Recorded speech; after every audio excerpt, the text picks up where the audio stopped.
स्वागत है आपका हमारे YouTube चैनल निधि एकेडमी पर। तो याददाश्त लौटाने वाली क्लास में आज हम लोग करने वाले हैं वाच्य। और वाच्य हमारा 3 प्रकार का होता है, 3 प्रकार यानी 3 सेकंड का। तो जल्दी से नोट्स निकाल लीजिए और फटाफट से दोहराइए। बड़ा ही सरल है आपका जो वाच्य है।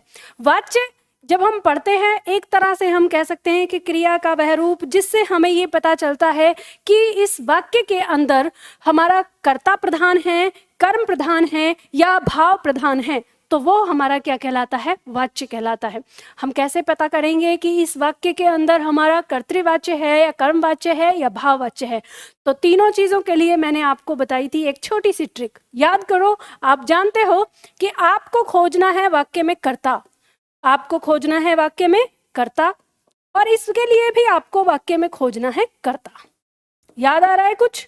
और हमें ये ध्यान देना है कि इनके साथ क्या हमें विशेष बात याद रखनी है। तो बात हमें याद रखनी है, अगर कर्ता के साथ ने कारक चिन्ह देखने को मिले या शून्य कारक चिन्ह देखने को मिले तो वो हमारा कहलाएगा कर्तृवाच्य। बहुत ही सरल। अब कर्मवाच्य के लिए फिर से कर्ता ढूंढेंगे। अगर हमें कर्ता के साथ के द्वारा देखने को मिले या हमें कर्ता क्या मिले? लोप यानी गायब मिले, यानी वाक्य में हमें कर्ता मिले ही ना, तो वहां पर हमारा क्या होगा? कर्मवाच्य होगा। और भाववाच्य के लिए भी हमें कर्ता के पास जाना होगा। कर्ता के साथ यदि हमें से कारक चिन्ह देखने को मिलता है तो भी हमारा वो क्या हो जाता है? भाववाच्य हो जाता है। बात समझ में आ गई आपको? तो यहाँ पर ये 3 पॉइंट है, इतना सा ही वाच्य है, खत्म वाच्य। चलो उदाहरण देख लेते हैं। तो ये पॉइंट आपको समझ में आ गया, यही था जो आपको याद करना है। अब आप कहेंगे मैम इतने से कैसे हो जाएगा? चलो देखते हैं कुछ वाक्य प्रयोग। तो कैसे पता चलेगा हमको? वाक्य दिया है आपके सामने, पतंग उड़ रही है, पहला वाक्य। पतंग उड़ रही है पहला वाक्य और चिड़िया उड़ रही है दूसरा वाक्य। बताइए इनमें कौन सा वाच्य होगा हमारा? तो यहाँ पर हम देख रहे हैं कि पतंग उड़ रही है और चिड़िया उड़ रही है। इन वाक्यों में आपको खोजना है कर्ता। अब यहाँ इस वाक्य में कौन उड़ रही है? चिड़िया उड़ रही है। तो चिड़िया क्या है यहाँ पर? वाक्य का कर्ता। इसके साथ कौन सा कारक चिन्ह? कोई कारक चिन्ह नहीं। जब कोई कारक चिन्ह नहीं होता तो वो शून्य कारक चिन्ह होता है, और शून्य कारक चिन्ह होने पर कौन सा वाच्य होगा? कर्तृवाच्य। तो ये हमारा कौन सा हो जाएगा? ये हो जाएगा हमारा कर्तृवाच्य। समझ में आया? अब यहाँ पे बात करेंगे, पतंग उड़ रही है। अब आप कहेंगे, वही प्रश्न करेंगे, कौन उड़ रही है? पतंग उड़ रही है ना। कौन से पतंग नहीं आता, क्या उड़ रही है? पतंग उड़ रही है, तब आएगा। अब आप कहेंगे कि मैम ऐसे ही क्या उड़ रही है तो चिड़िया भी आ जाएगा। तो अगर ये बात न समझ में आए तो आपको ध्यान रखना है कि इसमें सजीव कौन सा है और निर्जीव कौन सा है। तो चिड़िया है सजीव तो वो कर्ता हो गया, लेकिन यहाँ पतंग है निर्जीव तो ये हो गया कर्म। समझ गए? तो ये क्या हो गया? कर्म। तो यहाँ पे कर्म है और क्रिया है, कर्ता तो गायब है। और जब कर्ता गायब होगा, जब हमारा यहाँ पे वाक्य है कर्ता गायब है तो क्या होगा? हमारा कर्मवाच्य हो जाएगा। तो इसमें हमारा क्या हो जाएगा? ये हो जाएगा हमारा कर्मवाच्य। बात समझ में आ गई? चलो दूसरा वाक्य देखेंगे। तीसरा वाक्य, बच्चों ने निबंध लिखा। तो इस वाक्य में कर्ता कौन है? किसने लिखा निबंध? कौन है निबंध लिखने वाला? बच्चे। तो बच्चे के साथ कौन सा कारक चिन्ह? ने कारक चिन्ह। तो कौन सा वाच्य होगा? कर्तृवाच्य होगा। कौन सा होगा? कर्तृवाच्य। यहाँ पर देखेंगे चौथा पॉइंट, बच्चों के द्वारा निबंध लिखा गया। तो यहाँ पर कर्ता कौन है? बच्चे। और इन बच्चों के साथ कारक चिन्ह क्या है? के द्वारा। तो मैंने आपको बताया के द्वारा जहां पर आएगा वो क्या हो जाएगा? कर्मवाच्य। तो यहाँ पे कर्ता के साथ के द्वारा दिया है तो ये हमारा क्या हो जाएगा? कर्मवाच्य। बहुत ही सरल है। पॉइंट नंबर 5 कह रहा है बच्चों से लिखा नहीं जाता। तो यहाँ पे कर्ता कौन है? बच्चों। और इसके साथ कारक चिन्ह क्या है? से। तो हमने पॉइंट में पढ़ा है कि कर्ता के साथ से कारक चिन्ह भाववाच्य कहलाएगा। तो ये हमारा क्या हो जाएगा? भाववाच्य। समझ गए? अब अगला प्रश्न देखेंगे, अगला पॉइंट हमारा दिया है, अगला वाक्य, नितिन सुबह से हिंदी पढ़ रहा था। तो यहाँ पर वाक्य आ रहा है। अब ये मत कर देना कि इसमें भी से कारक चिन्ह यहाँ पे आ गया तो इसमें भी भाववाच्य हो जाएगा। कौन पढ़ रहा था हिंदी? नितिन। कर्ता कौन है? नितिन। तो हमें कर्ता देखना है, कर्ता के साथ क्या कारक चिन्ह है? शून्य कारक चिन्ह। तो ये हमारा कर्तृवाच्य हो जाएगा। ये क्या हो गया हमारा? कर्तृवाच्य। आगे बताओ, उसने स्कूल जाने से पहले भोजन किया था। यह कौन सा होगा? अब यहाँ कह रहा है उसने। अब यहाँ पर अगर हमें कर्ता के रूप में संज्ञा ना देकर सर्वनाम दिया हुआ है तो हमें पता है यहाँ उस सर्वनाम और ने कारक चिन्ह। तो कर्ता हमारा क्या है? उस, यानी वह है ना। तो ये भी हमारा क्या हो जाएगा? तो ये भी हमारा कर्तृवाच्य हो जाएगा। समझ गए? अब उसी तरह से आगे, गली में सब्जी बिक रही थी। क्या बिक रही थी? उत्तर मिलता है सब्जी। क्या से हमें मिलता है? कर्म। ठीक है, तो यहाँ पे सब्जी बिक रही थी।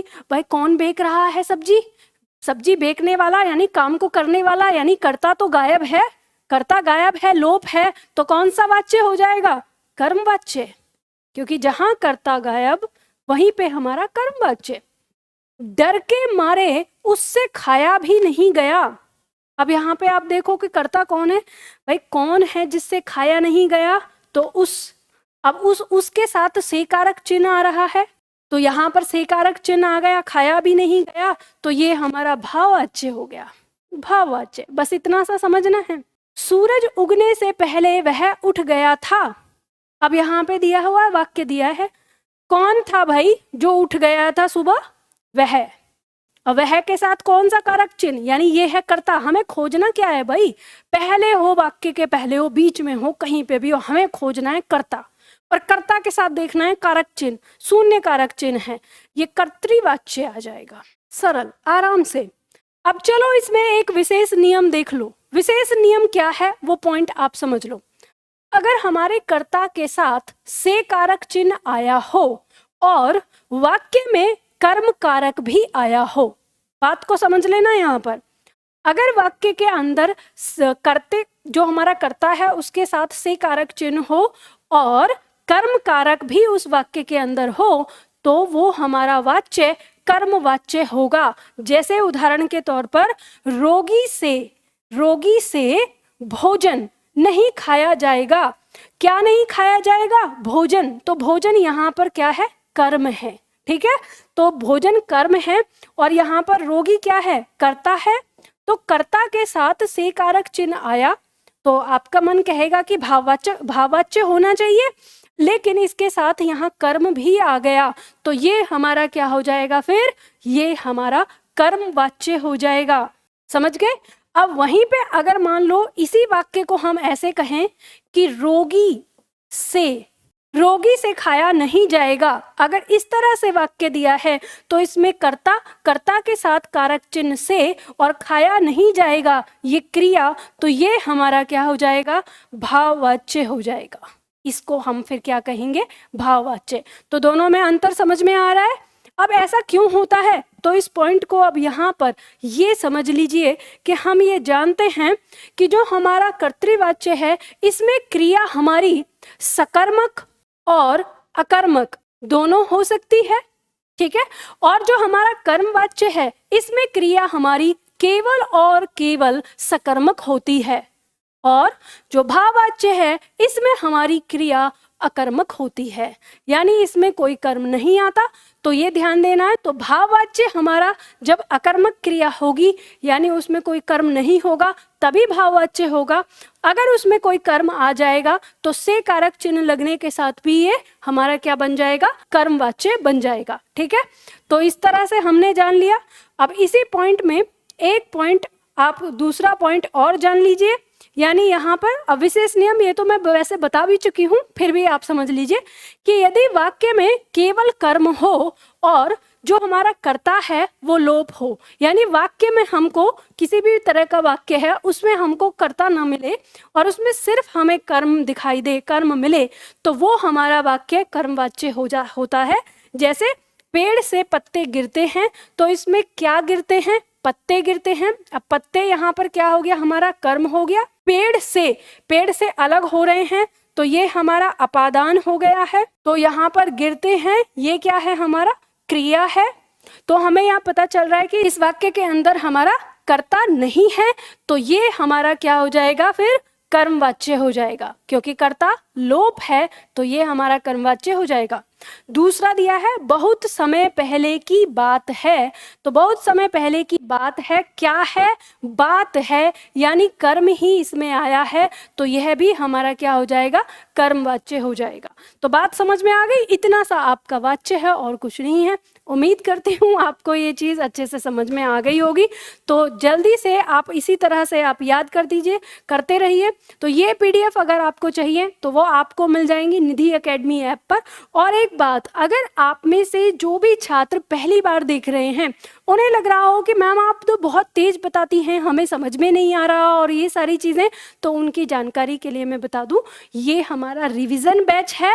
ये बैच हमारा समझाने वाला नहीं है, ये याददाश्त लौटाने वाला बैच है। अगर आप अच्छे से पढ़ना चाहते हैं, ध्यान से पढ़ना चाहते हैं, तो आप हमारे एप्लीकेशन निधि एकेडमी पर जाइए और वहाँ पर अपनी इच्छा अनुसार कोई भी आप जो भी हमारा बैच है वो आप ले सकते हैं।